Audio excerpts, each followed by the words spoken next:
আসসালামু আলাইকুম। সকলকে জানাই বাংলা নববর্ষের আন্তরিক শুভেচ্ছা এবং অভিনন্দন।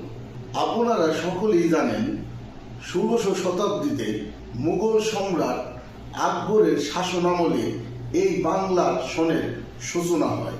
আপনার আমার দেশ কৃষি প্রধান দেশ।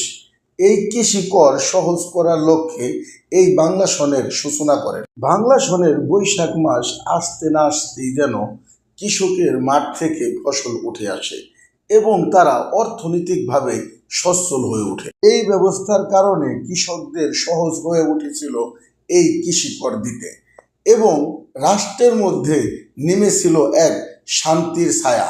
আনন্দে উল্লাসে মেতে উঠেছিলেন দেশের জনগণ। রাজ্যের সরকারি কর্মকর্তাদের সাথে গড়ে উঠেছিলেন দেশের জনগণের সাথে এক বন্ধুত্ব। পরবর্তীকালে এই সনকে ঘিরেই পহেলা বৈশাখ বা নববর্ষ উদযাপন গড়ে ওঠে, যা আজ বাঙালি জাতির অন্যতম প্রধান সাংস্কৃতিক উৎসবে পরিণত হয়েছে। সকলকে জানাই আবারও নববর্ষের শুভেচ্ছা।